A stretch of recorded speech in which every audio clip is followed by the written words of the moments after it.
pouquinho desses dias de festa, porque tem sido muito bom, né? Eu já tenho algumas recordações de tudo aquilo que Deus está fazendo neste lugar através dessa festa do milho. Interessante que esse ano eu falei até para a igreja assim: não vou fazer festa não, né? Mas a turma onde nós vamos, as pessoas, vai ter aquela festa do milho, porque entendemos que é um momento dos jovens estarem aqui dançando, das famílias poderem estar aqui, né, convidando outras pessoas, que às vezes é difícil estar em uma igreja, né? Algumas pessoas têm algumas restrições, e é um momento legal de estarmos juntos, amém? Quantos acharam aí João 3,16? Diga glória a Deus bem bonito. Glória a Deus! Amém. Então vamos ler todo mundo junto? Vamos lá, 1, 2, 3. Porque Deus amou o mundo de tal maneira que deu ao seu Filho unigênito, para que todo aquele que nele crê não pereça, mas tenha vida eterna. Glória a Deus. Interessante que Deus, Ele amou o mundo, né? Interessante dizer que Ele nos ama, nós que já aceitamos ao Senhor como nosso único e Senhor Salvador das nossas vidas, mas também aquelas pessoas que estão passando por aqui nesta noite, né? Porque o plano de Deus, ele continua sendo o quê? Salvação, né? Salvação pertence ao Senhor.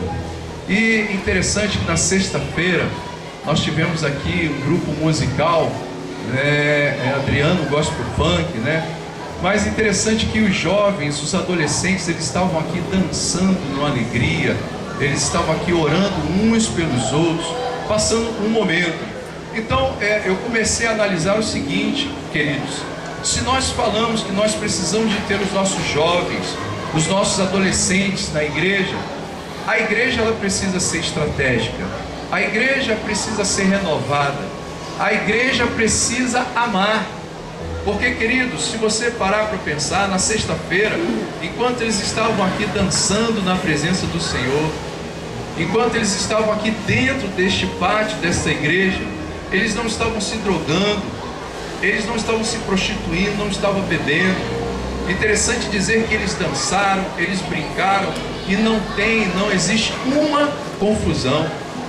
Mas existem pessoas que não entendem que a igreja é um grupo de pessoas chamados para fora. Para quê? Para evangelizar aqueles que estão cativos, para quebrar as algemas, os grilhões, as cadeias. E nós que somos a igreja do Senhor, nós precisamos entender isso. Como é bom as pessoas que entram por estes portões, elas se sentirem bem, né? Sentir a graça, sentir a misericórdia do nosso Senhor e Salvador Jesus Cristo. E Deus me deu pela madrugada algo tremendo, né? Que eu até anotei aqui e vou falar para você, né? Que Deus, através do seu Filho amado Jesus, Ele é a fonte de todo amor. E interessante, queridos, que este grupo de pessoas religiosas às vezes confunde as coisas, né? Como é que pode o pastor daquela igreja, deixar as pessoas dançarem funk? Como é que pode o pastor daquela igreja está com os baianos, mas os baianos também são salvos, glória a Deus. Então, na realidade, as pessoas estão preocupadas em rotular as coisas do que pensar naquilo que é mais especial, que são as pessoas. Olha para o teu irmão e diga assim: meu irmão, assim como eu amo a Deus, nesta noite eu também entendo que eu posso te amar, porque a minha mente ela foi transformada pelo poder, pela graça do nosso Senhor e Salvador Jesus Cristo. Glória a Deus. E interessante, queridos, que o apóstolo Paulo, ele vai dizer algo tremendo, né? Que eu anotei aqui, que eu estou ficando já na idade para não esquecer, é lógico. Amém? Que nós estamos no mundo. Glória a Deus, nós vivemos no mundo.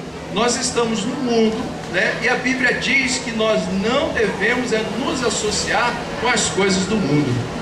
E hoje eu queria deixar nesta noite claramente o que é não se associar com as coisas do mundo. Vamos lá, 1 Coríntios, respaldo bíblico, eu adoro isso, né? Igreja fundada por Paulo, 1 Coríntios, capítulo de número 5, eu gostaria que você estivesse também lendo comigo, do versículo de número 9 ao versículo de número 11, porque nós precisamos entender, queridos, que nós vivemos neste mundo, que nós precisamos termos estratégias nesses dias, que nós precisamos de esclarecimento. Interessante que a Bíblia diz que o povo sofre por falta de conhecimento, queridos. Nós precisamos ter conhecimento da palavra de Deus. Todos acharam, amém? 1 Coríntios capítulo 5, do versículo 9 ao versículo de número 11. Eu vou tentar ler aqui porque está um pouco escuro, mas não vamos, você vai me ajudar aí, amém? Vamos lá, 1, 2, 3, vamos lá. Já por carta vos tem escrito que não vos associeis com os que se prostituem. Isso não quer dizer absolutamente com os devassos deste mundo, ou com os avarentos, ou com os roubadores, ou com os idólatras, porque então vos seria necessário sair do mundo. Versículo 11, igreja. Mas agora escrevi que não vos associeis com aquele que se, dizendo-se irmão, for o que? Devasso, avarento, idólatra, maldizente, beberrão, roubador. Que ele dá um conselho tremendo, ó, com tal nem ainda comais, porque tenho eu em julgar também os que estão de fora. Não julgais vós os que estão de dentro, mas Deus julga os que estão de fora. Tirai, pois, dentre vós a esse iníquo. Então nós sabemos, nós entendemos que o que separa, inclusive nós que somos da igreja, e o que separa as pessoas deste mundo se chama iniquidade, queridos. Então interessante que a palavra de Deus ela é clara em relação ao mundo, que nós não devemos nos associar com aqueles que se prostituem, aqueles que roubam, aqueles que são maldizentes, aqueles que são beberrões, bebedores. Isso que a palavra diz que nós não devemos nos associar. Mas, amados, aqueles que já aceitaram o Senhor Jesus Cristo como único, suficiente Salvador, nós devemos estar juntos, nós devemos estar em comunhão, e nós precisamos amar uns aos outros. Então, o que eu quero dizer com isso? Que as pessoas religiosas, elas colocam a roupa se dizendo crente, mas muitas das vezes estão vivendo desta forma, queridos, mentindo, enganando, tem aparência de piedade, mas não tem piedade nenhuma.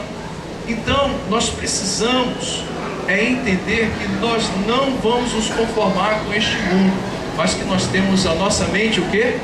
Transformada pelo poder da palavra. Aí sabe o que vai acontecer? Pega na mão do teu irmão e diga para ele, Romanos